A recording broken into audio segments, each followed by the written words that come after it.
Hello, Jaime.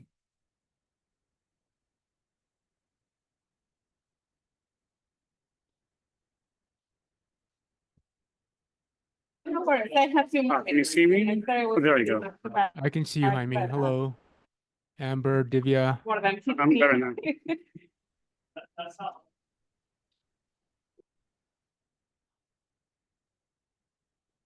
Hello. How are you guys doing today?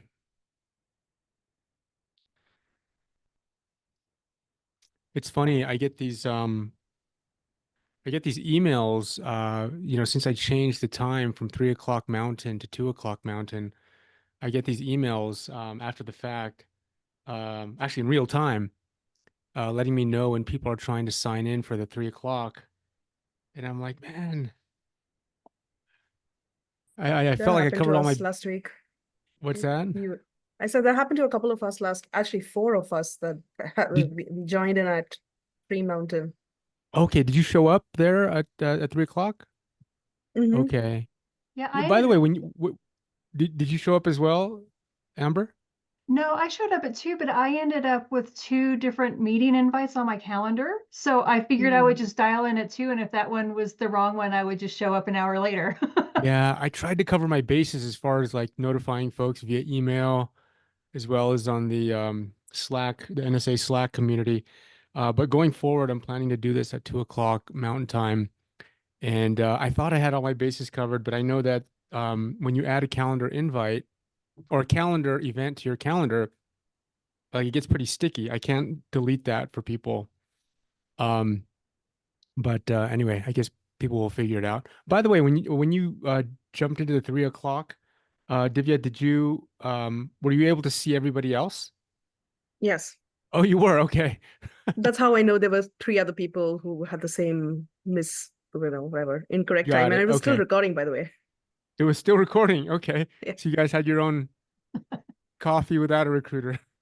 yeah, I guess. All right. Well, transitions. So anyway, let's get started. I'm all yours. What questions do you guys have or scenarios or how can I help? So Is this your I first time, have a Amber? very, I, go ahead. Amber, is this your first time?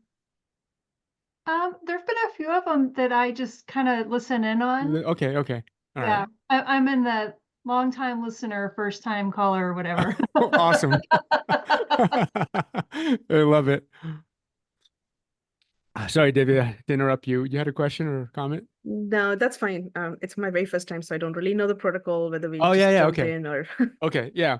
Super informal. I've been doing this now for since March of this year. wow. Um, my background, well, my background is in software product management, product development. The past 12 years I've been doing recruiting and mostly for early to growth stage startups. And I was part of the NSA for about a year. I was moderating two um, job search councils, and I thought that there'd be a lot of opportunity to help folks by giving them some insight into the recruiter mindset, just how recruiting operations work, right? And so yeah, I thought that a little bit of knowledge, a little bit of insight would go a long way in helping folks sort of navigate the job search process. So Excellent. Thank you for that, Eric. yeah, it's very informal. Usually we have a group of 10, 15, 20 folks, but because of this transition, I know that folks are probably just relying on their calendar and they're probably going to click in at 3 o'clock. But I wonder, yeah, could you do like a moderator that has like a at the 3 o'clock that's almost like a little placard that lets people know? yeah, I'm trying to figure out the best way to do it because I just created like an evergreen Zoom link. That's why I was asking, when you guys use that link at 3 o'clock, everyone can still see each other. So it still works, I guess. But yeah, I'll figure something out. I might just, I thought yeah, I'll just have to keep letting people know and let me figure something out. If I might have to just somehow create a new link. I don't know. I have to think about it. Okay. Hi, Jonathan. Hello. Welcome.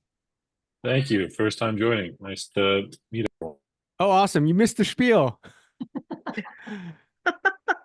Well, No it's being worries. recorded. Yeah, no worries. We have a small group here. I do this every week, and I've been a recruiter for the past 12 years, and try to provide some insight, perspective into the recruiting process to help folks more effectively navigate their job search process. I guess So, Excellent. not really a question that's sort of typical for the format, but since we're kind of a small group, how did you end up moving into recruiting and what was that transition like and how did you make that yeah, leap? no, I appreciate the question. So, after I graduated from school, undergrad, I was an engineer. We got into software. Um, I was a mechanical engineer. I was doing all kinds of stuff for like satellites and aerospace. And then I moved into software, and then moved into consulting, then moved into product management. Then I went back to business school, and then was in product management for a while until 2012. And then my wife started a recruiting practice, and she was after about 5 years of recruiting experience, she started her own practice. And at the time, I was at a bit of a crossroads because the company I was working with, they were not doing very well, and her company was started to take off, and then we just decided to double down, and then I became a recruiter, um, and that's kind of how it happened, and yeah, yeah, it was just yeah, I never thought I'd be a recruiter. It's interesting though, the whole recruiting process and working with people. I tend to be more of like a technical person, a little bit more analytical, but my career in terms of working with people, I think it's really augmented or sort of rounded out my, I don't know, my skill set, I guess. Mm-hmm. And so it's been really interesting to, and then, also as a recruiter, we were recruiting a lot of folks that were in product management and tech. And so that kind of lended credibility as I reached out to, to high level people that were in tech. And so, yeah, so it wasn't entirely, um, how do you say, it wasn't entirely like it wasn't the biggest jump, so to speak, you know.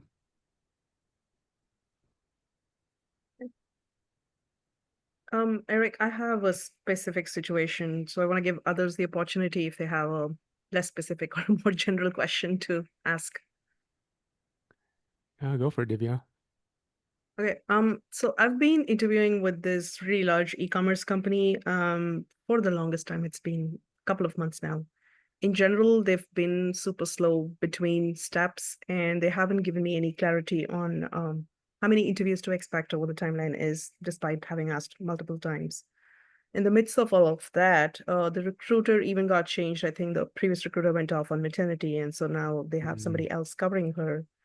Um, all fine, except that this last go around, with the latest interview that I've had, which was like something like the fifth step in the process, they took 3 weeks or a couple of weeks to come back to me with, and I thought that would be the end of it, but they came back with, oh, here's another, interview.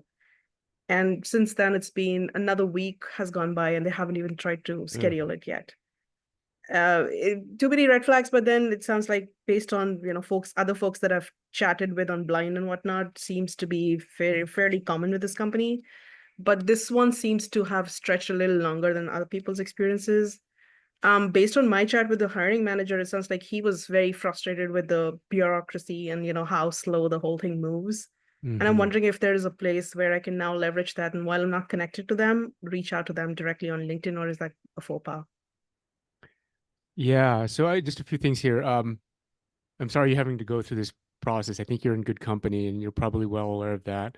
A lot of companies are just slowing their role in terms of hiring, and with at least the election results sort of being behind us now, I think there's at least people seem to be excited, right? The market seems to be Mm-hmm. excited, and I think there's more confidence in the future, I think, and I think we're seeing that, and hopefully that'll translate into more companies hiring, and more companies um, sort of moving the pace of hiring along in the new year. Um, this company, by the way, are they a small like company? Sounds like they're No, you mentioned it's a Fortune bureaucracy. I mean, 500. Yeah. okay, so they're a big company. Mm-hmm. Okay, so yeah, I guess, yeah. Secondly, this is pretty common, and even if the hiring manager, is excited about you, giving you a green light and everything, and if he's telling you this, I wouldn't assume the person is just blowing smoke. There's probably bureaucracy that he or she's contending with. And so giving them a little bit of grace, and just sort of, I think the worst thing you can do in this situation is, um, sort of either just dismiss it altogether, um, or you can write uh, a highly emotional charged email, right? Yeah. That's probably one of the worst things you can do.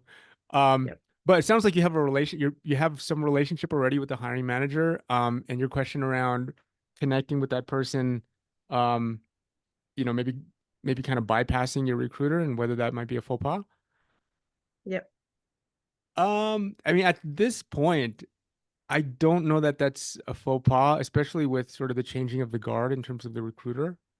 The recruiter that you were working with that went on maternity leave, is that person, is she um, an internal recruiter, I assume? Yes.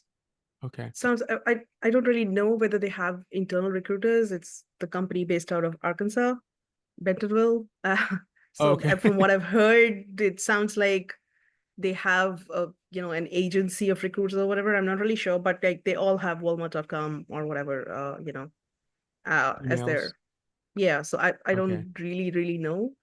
Okay. Having said that, this other recruiters at least responded to me a couple of times, but anytime I ask a question around, the details of what's the timeline looking like, or what are, totally what are all the steps that I should be expecting, because at this point I don't know if this is whether I'm at the midpoint of my interview process or whether I'm towards the end.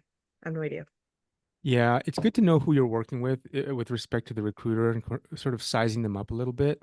If you know the person's name, if you can look them up on LinkedIn, you can kind of get a sense of whether they are an internal recruiter, an external recruiter. And sometimes the lines are blurry, right? You can have like a contract recruiter, and they're contractors, but they're kind of working on the inside, but they're not Mm-hmm. entirely on the inside. So it can Yes. be kind of blurry. It's not entirely black and white whether they're external or internal, but it's good to know, whether they are internal or external. And it's also good to know sort of their seniority level, right? Because if they're sort of an entry level or earlier in their career as far as being a recruiter, they might not have line of sight in terms of what the process looks like. And Yep. sometimes especially if they're early in their career, they might not just tell you that outright. Um, out of concern that they may lose credibility with you or something like that, or you might try to bypass them. Um, but sometimes they just don't have line of sight in terms of even who the hiring manager is, what the decision-making process looks like, or even what the steps look like, right? Maybe an indicator of that is, I mean, it sounds like you've been through what, 5 steps already, 5 touch points, 5, 6, five, yeah, like six. multiple Are you multiple interviewing with the steps. same? Are you interviewing with different people each time? Yes.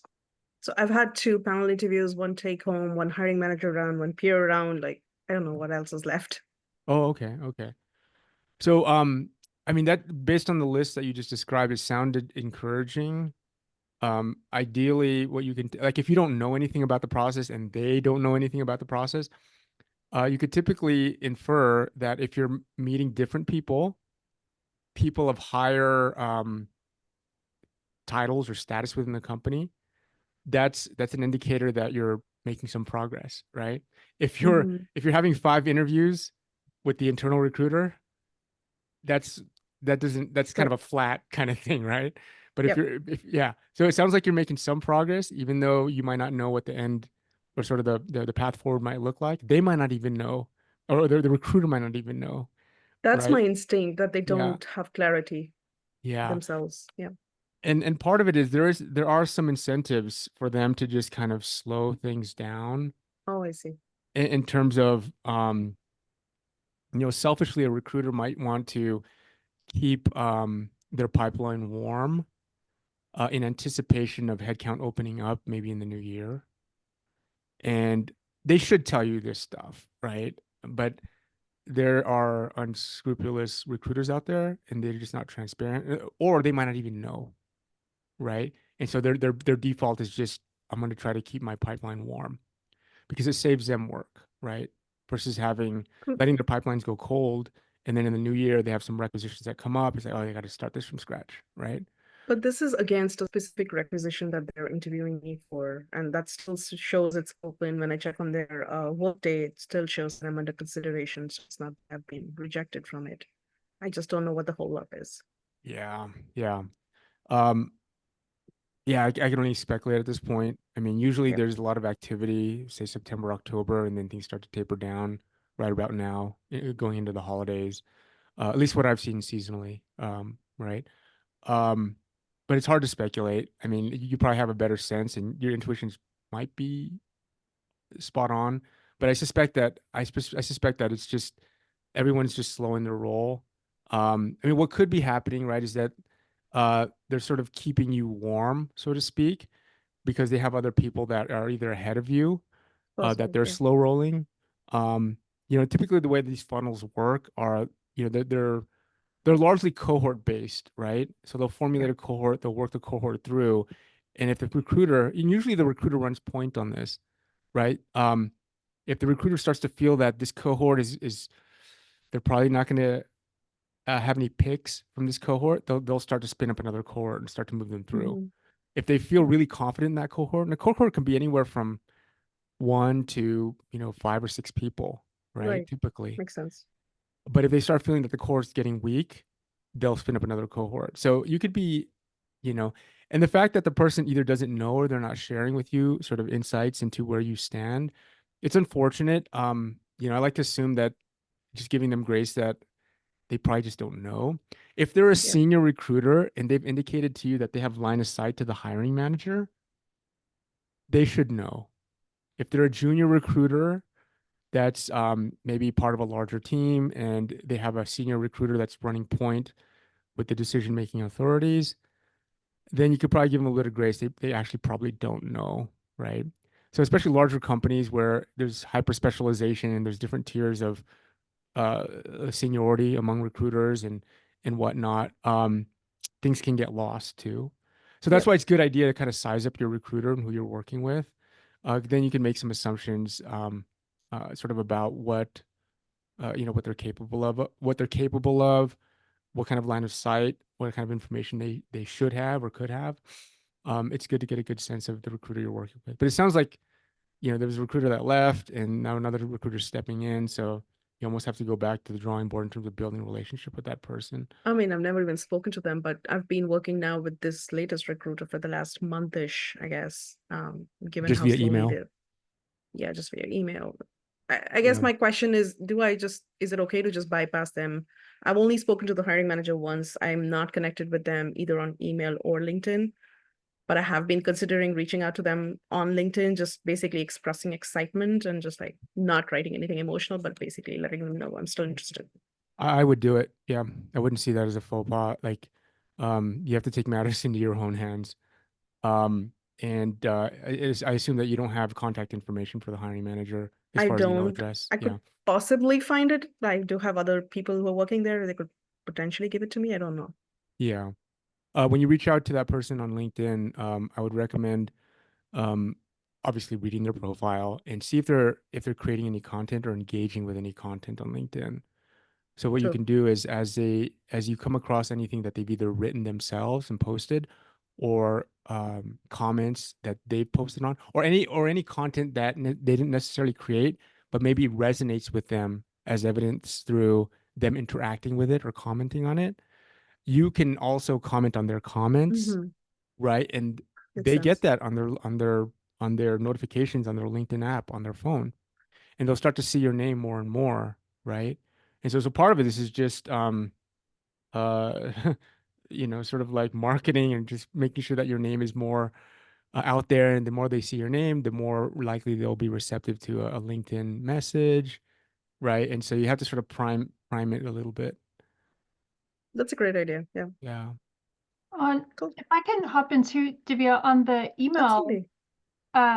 in terms of their email, there's usually a convention for emails Yeah. across. So if you have anybody's email address and you know the hiring manager's name, you could probably take a pretty good swing Yes, at I did. Yeah. email Yep. address. Yep. Yep.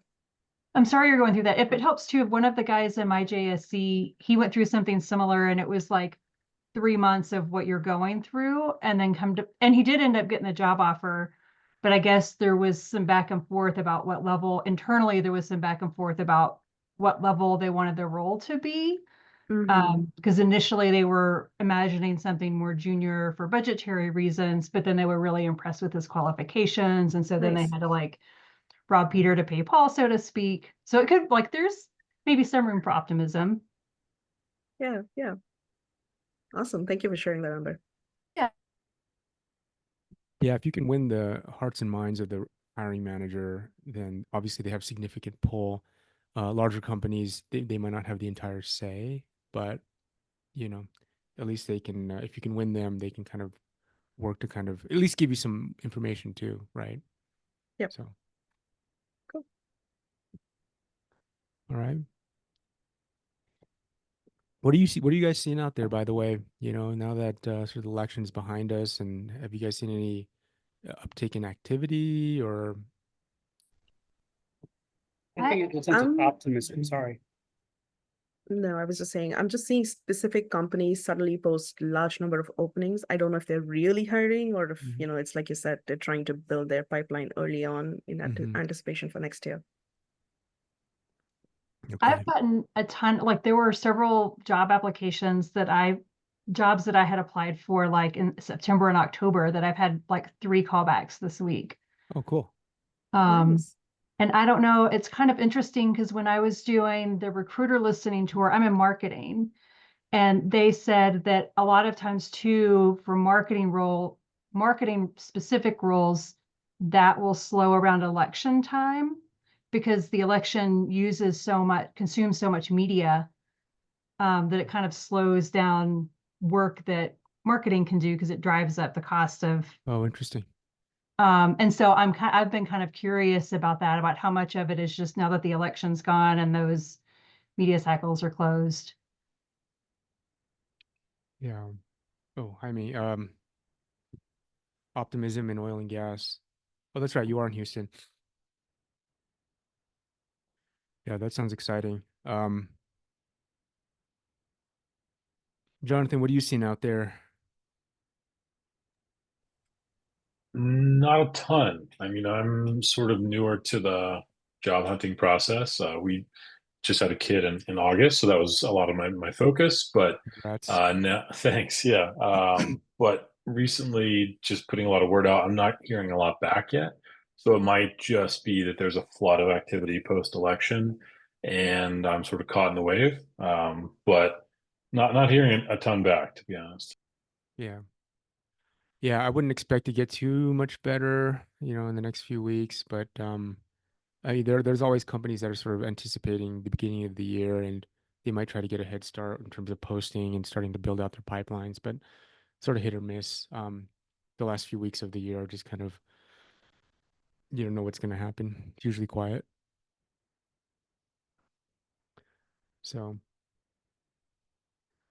what are you guys hearing, or what are your thoughts on sort of how AI will affect either the kinds of roles, or how roles are evolving, and how companies are, to what extent, if at all, they're looking for experience with AI when they're interviewing for your roles.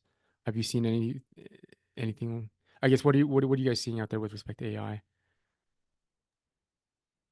I think almost every company that I put in an application to, at least a goal application to, has one or more roles related to AI.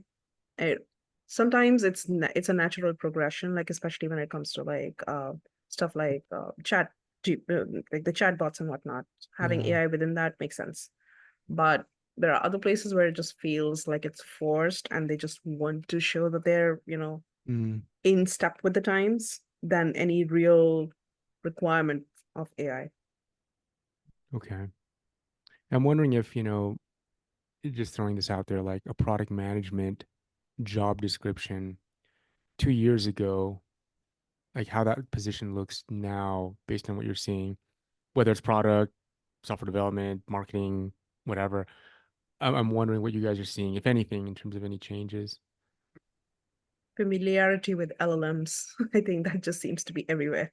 Yeah, yeah, Yeah, I think the only thing I've seen is just it's less about it's not broad, but if there's certainly more companies that are more AI driven because there's a lot of investment up, and I tend to work for like VC backed startups. yeah.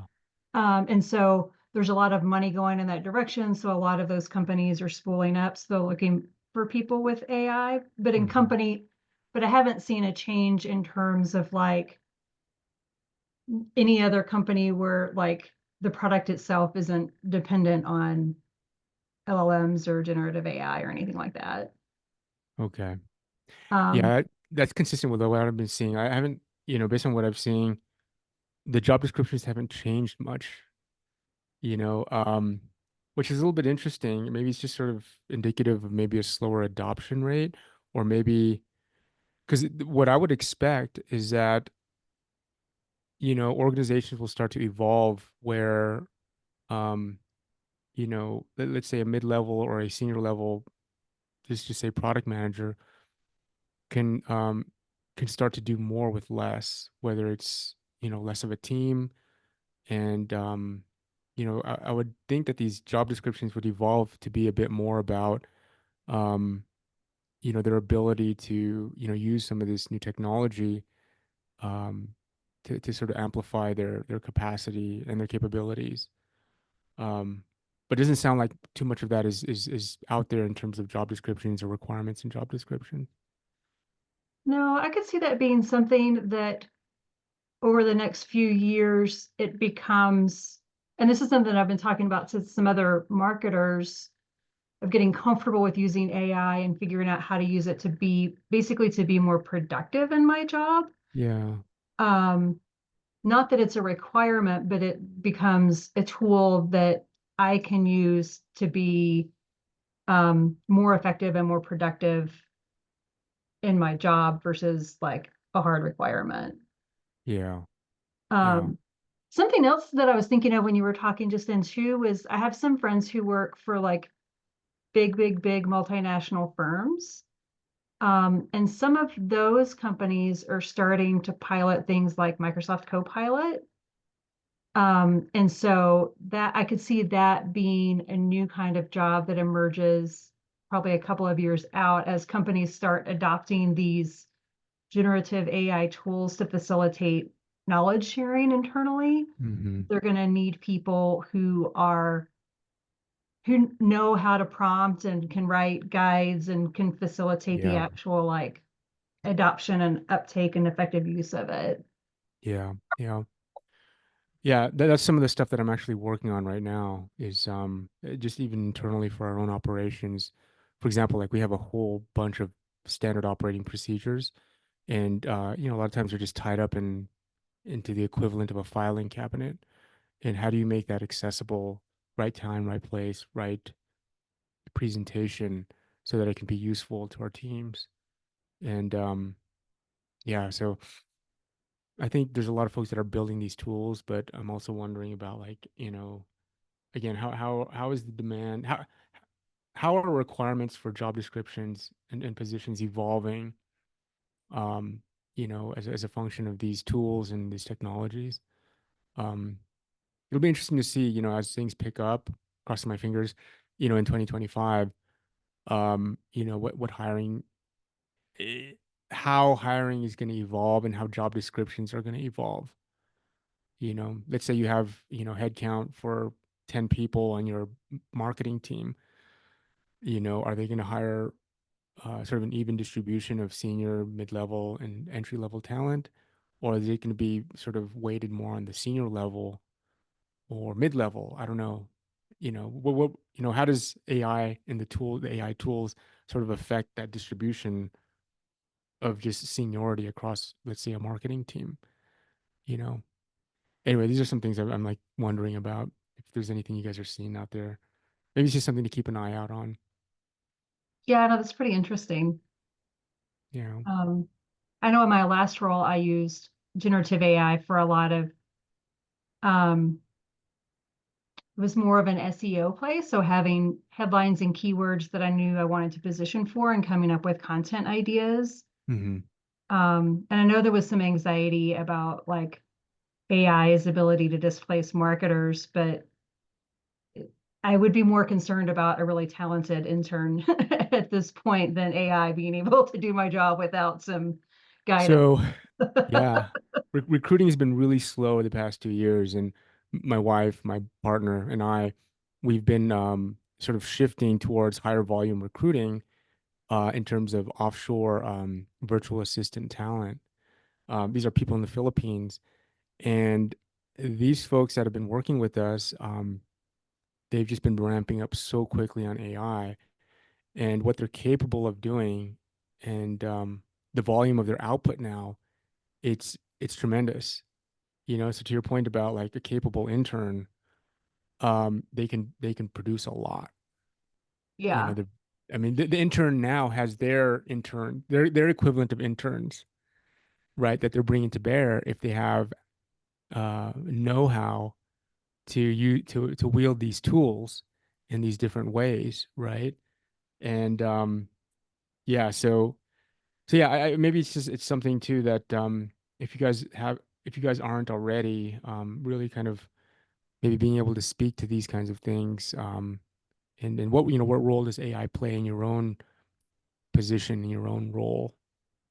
I'd be curious to kind of um, hear how you guys are thinking about that, if at all, because I think it's going to be really important.